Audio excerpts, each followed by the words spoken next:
Well, that was just fun, wasn't it? It is a hard act to follow, but I requested it. And Megan was so excited. She's like, this is my inner child singing this song. So we were all excited about it. But happy Father's Day, everybody. Today we celebrate all our dads. My dad passed away when I was 24, so I'm just holding him high today. His name was Robert Jackson. I'm just going to dedicate my talk to him, but we all have many dads in our life, don't we? Like I got a father-in-law last year, and he's 88, and he's awesome. So happy Father's Day. And you know, there's a lot going on in the world right now. There really is. Protests, immigration raids, the terrible execution yesterday of Melissa Hortman and her husband. And it's a lot to take in and process, isn't it? I got to tell you, I don't get mad very often, but I've been like, what is going on in my head, right? Because it's disturbing. But we also see a lot of positive things. We see the rising up of the people. And we see people bringing their voices forth for what they want to see in the world. You know, historically, maybe 100 years or so, there's a book about this. It's called The Fourth Turning. Society forgets what it knew, so it repeats it again. So this is really eerily similar to what happened 100 years ago. But the positive part about that is that the generation that grew up during that created something different. And that's the opportunity right now, is for us to create something different. So I'm going to come back to that later. But this month we're celebrating Pride at Cityside. We're also celebrating Juneteenth this month.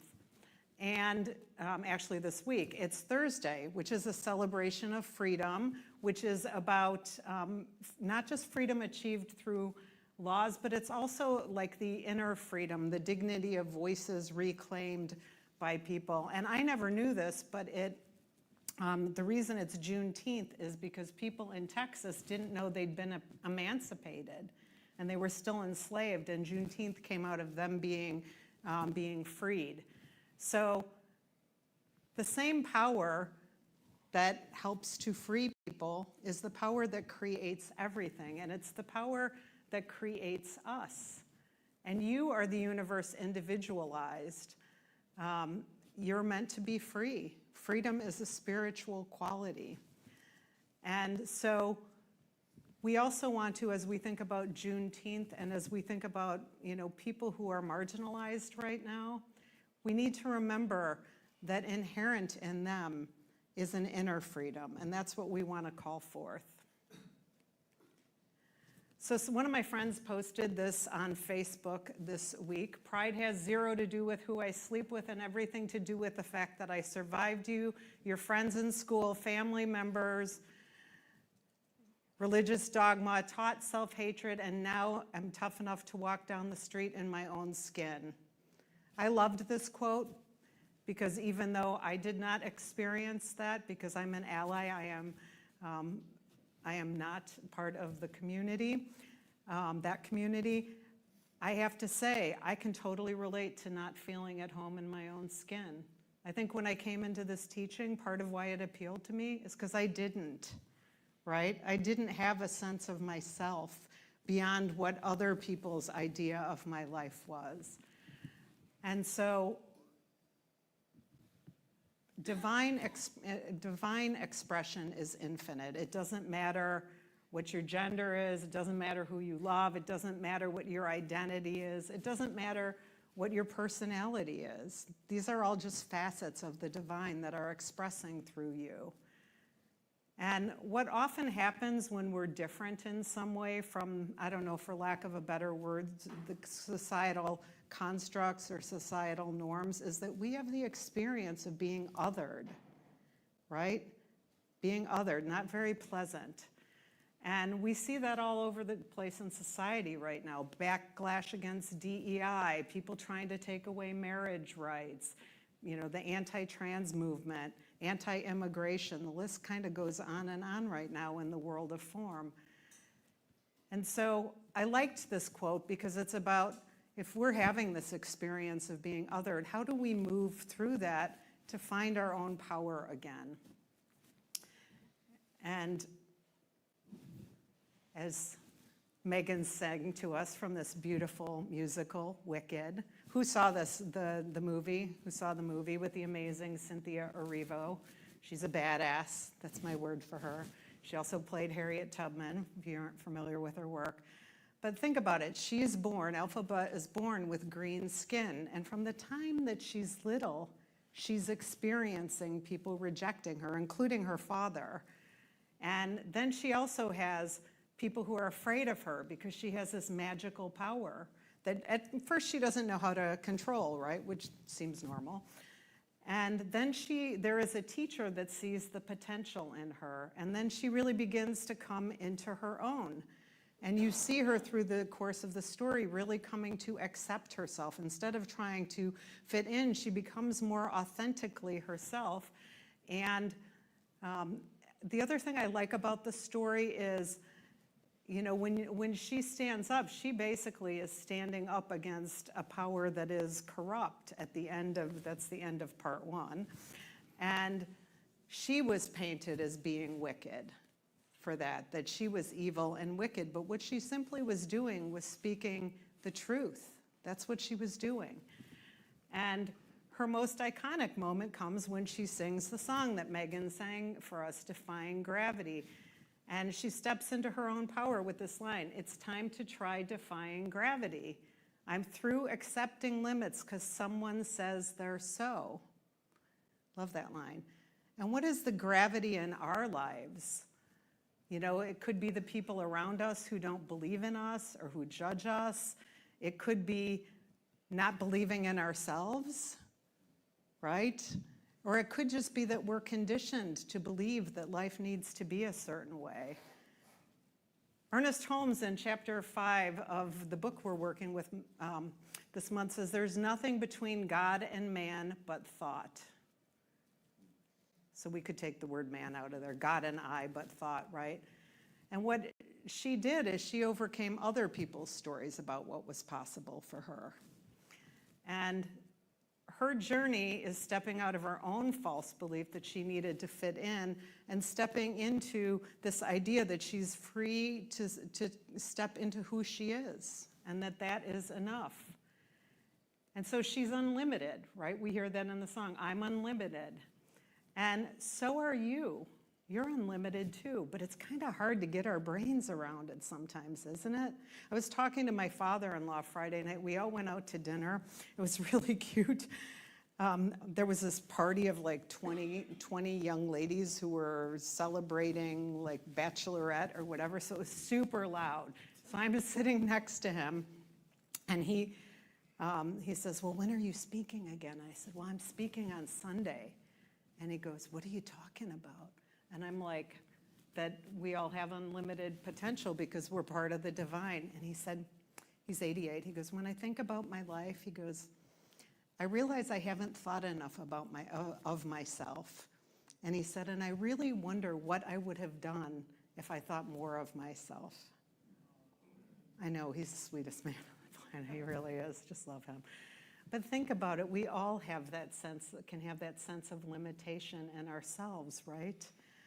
And sometimes the people around us have cast a spell on us because they've told us what's possible for us. You know, sometimes it's Father's Day, but sometimes our parents do that, right? Like, don't be a dreamer, be realistic, whatever your parents might have said to you.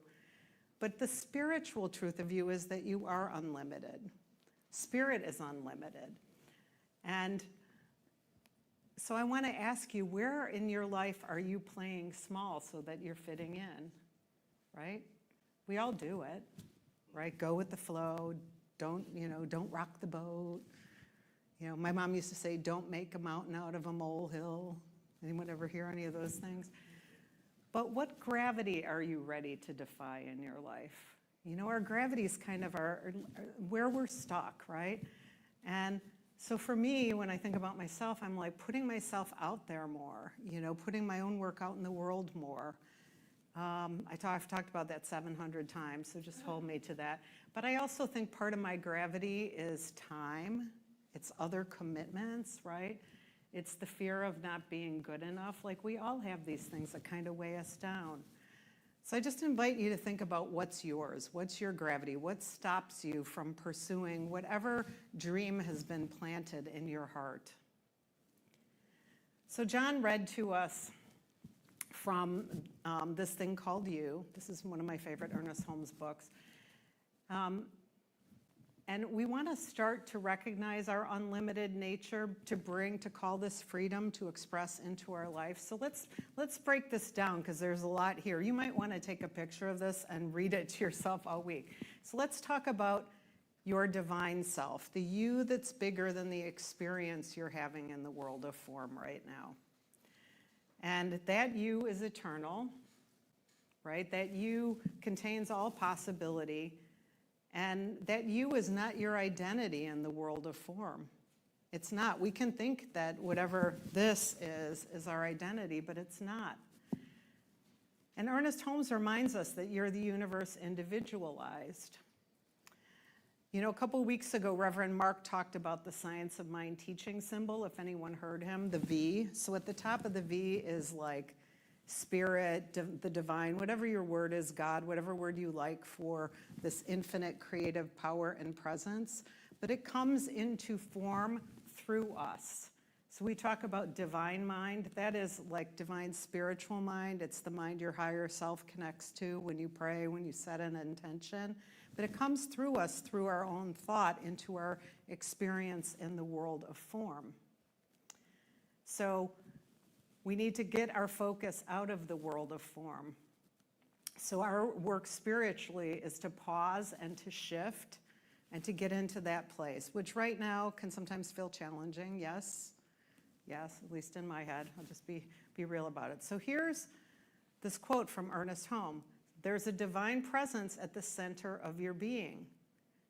And it's literally living and moving and having its life as you, right? You're part of it. And there's perfect law flowing through you, because love is all there is. So it works through your life. And you either work with it consciously or you work with it unconsciously. So we're trying to call forth more consciousness, right? How we're doing it. And you fill a unique place in the universe. There's no one exactly like you. That one's a hard one to get your head around, isn't it? Right? Because it seems like all the good stuff's already out there. But it's a cool thought, right? You fill a unique place.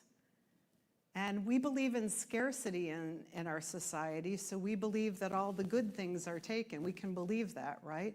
But scarcity is not actually the spiritual truth. This is an abundant universe. There's all possibility out there.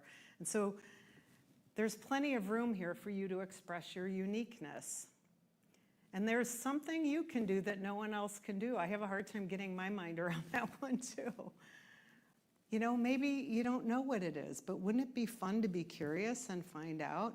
And it doesn't mean that you're inventing the newest thing in the world. It might just be that the way that you bring something forward is unique in your expression, and it resonates with the people around you, right? So this is the meaning of being you. This is the truth of your being, and when you discover it, you will be free. And that's our spiritual foundation. That's the foundation that we really want to build. In Science of Mind, Ernest Holmes says, undoubtedly we are surrounded by and immersed in a perfect life, a complete, normal, happy, sane, and harmonious and peaceful existence. I really love that line. But only as much of this life as we embody will become ours to use. So that's why we need to strengthen our spiritual foundation, because when we're letting other voices run our life, then we're not spiritually centered.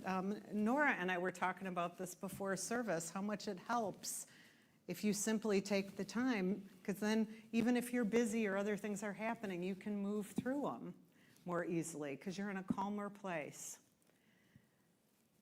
So even though it can feel hard to move, like especially if you're having an experience of feeling marginalized or attacked or anything like that, we start with our spiritual foundation. And all these things on the slide that Ben is just about to put up for you, you know all these things. But I want to talk to you about the why of doing these practices this morning. And I want you to think about your own life and what you might benefit from doing more of. So the first one is affirmative prayer, core practice here. Why do we pray affirmatively? We pray because we believe that we co-create our experience through the power of thought, which is aligned with truth, with a capital T, truth, spiritual truth, not like truth as we might define it in the world of form. But what do we do when we pray affirmatively? We speak the truth of the situation. We don't speak the problem. We affirm whatever we're trying to call in: wholeness, peace, love, well-being, health. And why does it build the foundation? Because it reorients your human mind to principle, to divine principle. That's what it does for us. Let's talk about meditation and stillness. We say all the time, spirit speaks in the stillness, right? So we must be still to be able to have our awareness and our knowing. If we don't take time to be still, we might feel disconnected. And when we sit in the stillness and meditation, we begin to become receptive to the divine intelligence which is always around us. Have you ever noticed this? Even if you just slow down, even if you just go for a walk outside and something's troubling you, and then in the course of the walk, you're like, oh, you ever have that happen? That happens in meditation too. But it quiets our mental noise so that we're available to have that insight, that intuition.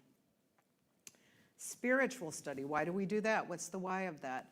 Because literally it's reinforcing these sacred texts, whatever they are, it doesn't matter what they are reinforcing the truth with a capital T for you. So it's reminding you of the truth. We all know it, but we forget, right? So that's why we do it. And so it doesn't matter who you're studying, but it helps you build your foundation, and it helps you see actually how spiritual laws are working in your life, and it helps you it reinforces your faith, right? Another word for faith is just your intention, right? Your faith is your intention. The next one, journaling and self-inquiry. Who's guilty, like me, of not doing this enough? I don't do this enough. Okay, I'm just going to out myself. But what happens when we journal and we do self-inquiry? You start to notice that things come out. If you've ever done the artist's way and you do the 3 morning pages, you're like, wow, I'm writing about the same thing every day. Something must be going on here. What do I believe is true, right? And what in me am I being called to remember? What's the spiritual truth about me? So it helps us to be self-aware, and it helps us to begin to notice our limiting beliefs. Oh, I don't believe it's possible for that to be different. I need to challenge myself. I need to shift that belief. Gratitude and celebration. Why do we practice gratitude? It reminds us of the good that's already happening. It helps us to see how we're being cared for. And even if it's as simple as, when I go to bed at night, part of my go to sleep thing is I'll just be like, what am I grateful for today? What happened that I was grateful for? And as I start to do it, I realize, wow, there were a lot more things than I might have said. But it shifts our focus from lack, from scarcity, which we're surrounded by, to divine sufficiency. That's what it does when we practice gratitude. Visioning, the soul has a divine blueprint that's ready to be expressed through our life. When we vision, when we ask the question, what's the highest idea of my life? Then it helps us to build our life on purpose, not on ego, right? So the world tells us what we should do based on ego, right? And that's especially true if you're around, sometimes when you work with other people, right? There's a certain expectation of what should matter to you because there's the norms of where you're working. But it helps to remind you what's really important. And finally, service and sacred activism. So when we express love through being activists or being out in the world caring for other people or serving, it helps us to to get into that flow of that energy of community and to get into that flow of love that we are part of, that is always present. And so I want to invite you to look at this list and just say, what does my spirit want more of? When I look at this list, we've been super busy lately and like constantly having a lot of people around at home. And I need some more stillness. Because when that happens, I start to feel disconnected from myself. And I also think I would benefit from doing more journaling and self-inquiry. So what is it for you? Because if you really are unlimited, if you start asking your spirit, what would I do if I stopped limiting myself? Right? Your practice helps you do that. Like, what would you embrace? What dream would you pursue if you stopped limiting yourself? And what would you give yourself permission to do that you're not doing now? What would it be? And how would you be serving the world? That's a question I like to ask, especially right now. So, but sometimes when we're trying to change our life, it's a little hard, isn't it? Like if there's something we're trying to shift, it can be a little hard. Because it can be hard to pray for yourself, especially if you have something in your life that's unwanted. It can be super challenging. So Tasha Silver is a spiritual teacher that I absolutely adore. And I want to read something from her book. This book, Change Me Prayers, is a bunch of little vignettes. And they're all about things that have happened to her or to people in her life. So I just want to read you this chapter. It's called Unholy Scam. Don't you like the name? Unholy Scam. The divine made you as a holy expression of love exactly as you are. But many get told they need to become worthy of love from some other humans and even from God.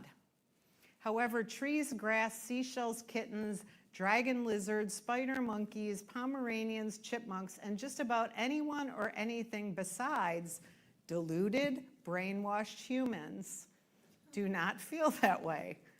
Sense a scam? Here's the truth. You already are love. You are already worthy. This is a central tenet of existence, independent of age, race, gender, charisma, height, weight, bank account, sexual orientation, and this part cracks me up, and genital size. Over time, the divine can reveal this if it is sincerely offered. Why the heck not?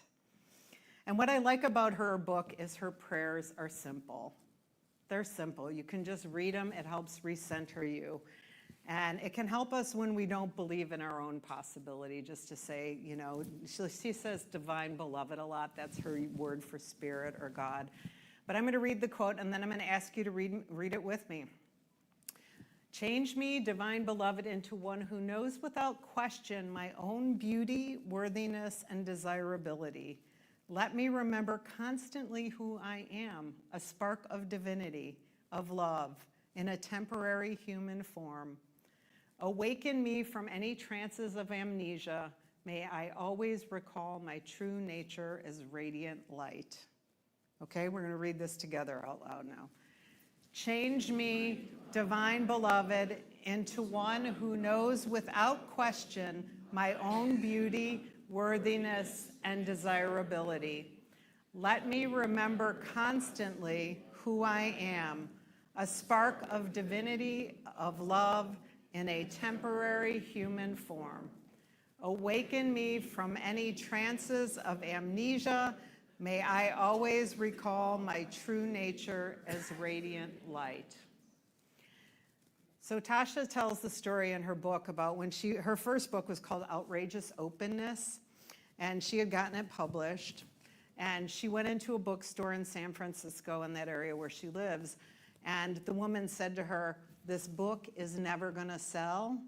I'm not going to carry it." And so she's standing there, she's got her book, and this very tall man walks in with his girlfriend, and he grabs the book out of her hand, and he says, "It's exactly the book I need to read." And so the three of them end up going outside, since the bookstore owner wasn't interested. And, he buys their book, and his girlfriend says, "This book is going to bless a lot of people." And see, I think she got a divine message, don't you? She got a divine message she was not supposed to stop. And we can all think that things are supposed to look a certain way in our life, and when it doesn't happen exactly that way, then we think, okay, I'm not supposed to do this anymore. Anybody do that to themselves besides me? Yeah.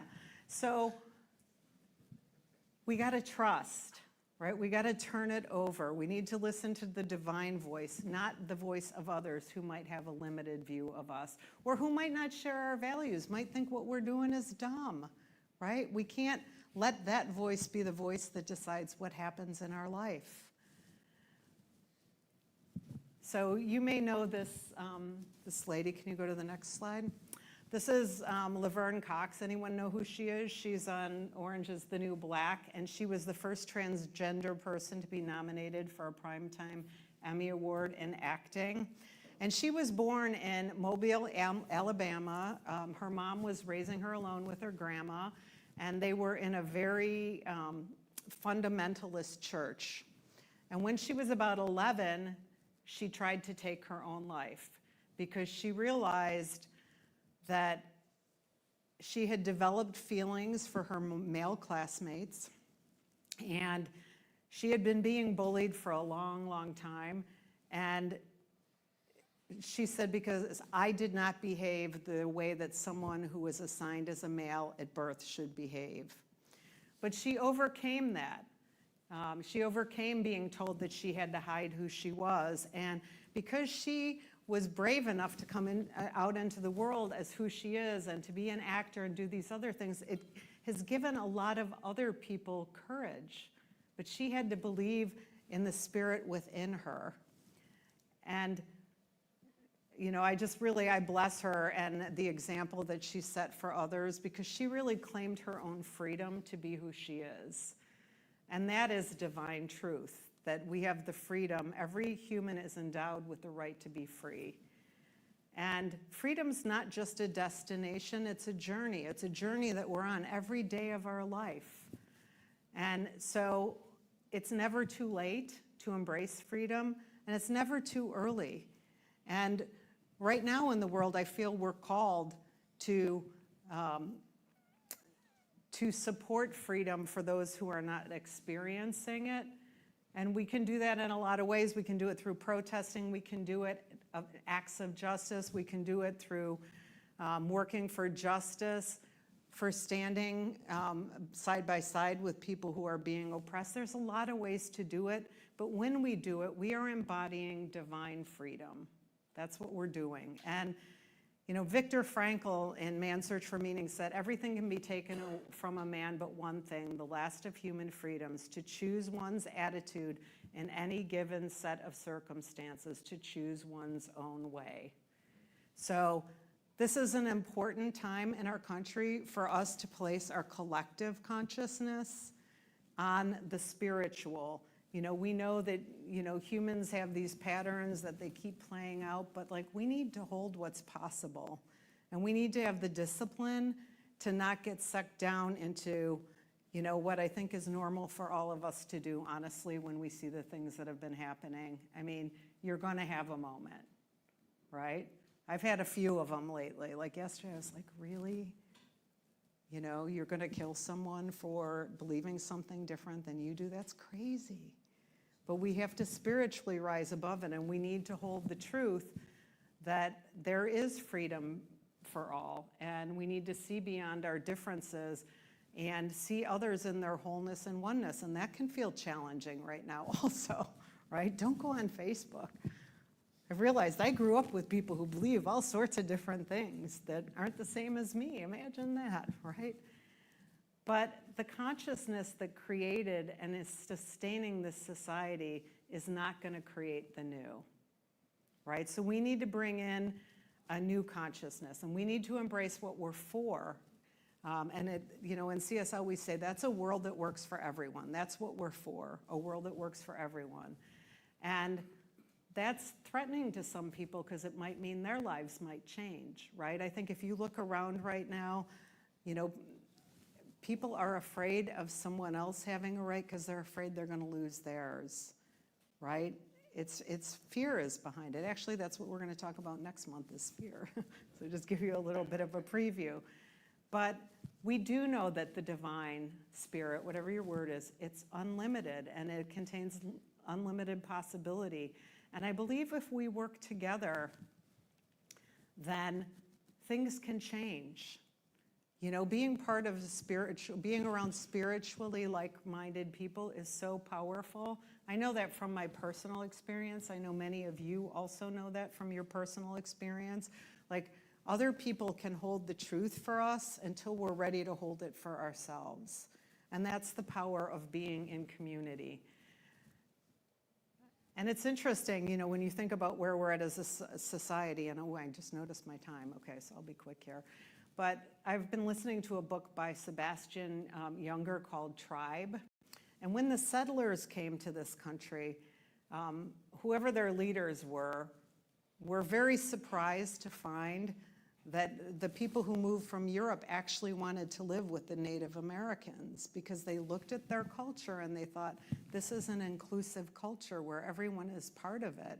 And it's so interesting because we're so individualistic in our society, you know? And so when I think about that, it's like, isn't that what people want? They want to belong. They want to be part of something. And I think also being aware of who you surround yourself with is super important right now. It doesn't mean, you know, we all have people in our life who have different points of view than we do. I know I do. But, you know, what are the voices that you're putting in your head all the time, right? Like, what are you choosing to feed? Because, you know, Ernest Holmes says there's a strength in the union of community that's greater than the individual and more enduring than any isolated hope. And together we can transform the world. Ernest Holmes said that. I made the language a little more modern on that one. But it starts with you because you have the divine presence at the center of your being. And you are unique. And when you begin to embody it more, then you build and strengthen your spiritual foundation. So you're moving through life with that. And what happens when your spiritual foundation is stronger? You start to know your own worthiness. And you know the worthiness of others. So I just really want to invite everyone to lean into community and be the light, not just for yourself, but be the light for other people. You know, very small acts can give hope to another human. Even just someone to be around and talk to, right? Someone who's listening to you, right? But when we all do this together, we can transform the world. So we're going to pray now. Greg, would you please come up, and everybody else? So I just invite you to turn within. Just take a couple deep breaths with me while we get settled with the music team, just breathing in and breathing out. And breathing in. And breathing out. And just feeling this presence of spirit. This presence which is never an absence. This infinite life, this one life, which contains all things, is all things. Wholeness, worthiness, grace, peace, love, divine well-being. This infinite life of spirit in, as, and through you, this unlimited divine potential, this divine creative power that I'm one with, that we are all one with, expressing in, as, and through our lives. And so from this place of oneness, I just declare for each person in this room that they deeply know their worthiness, that they deeply feel within them that which is unique, that is wanting to express through them. I know and declare a realization of the unlimited potential of spirit in, as, and through you. And I know and declare that more is possible for each person hearing my words, and really for the entire world. I just know and declare that there is a shift in consciousness that is happening now and that it begins with each of us. So I know and declare that more peace, more love, more acceptance, more freedom is the divine truth, and we now allow it to become embodied in our lives. This is what I say yes to. And I just trust the divine to bring this forth. I just know that we are surrounded and supported in love. And I just bless the United States, knowing something greater is coming forth for us here as a country, knowing that new voices are coming to the forefront, and that these are voices encouraging love and peace and care and acceptance, the highest good for all concerned.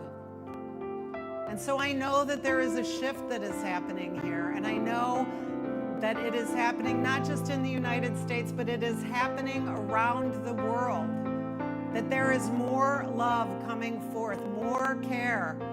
And I just deny that war or any other discord that we might talk about, I just deny that that is a power unto itself. And I know and declare that Spirit, the divine, is the only power. And I just claim a deep and profound realization for all of this, for all of us, as our truth. I say yes to this, and I give thanks, knowing that God truly is unlimited, and that all of you are also. And with so much gratitude for all of this, I simply say, and so it is, Amen.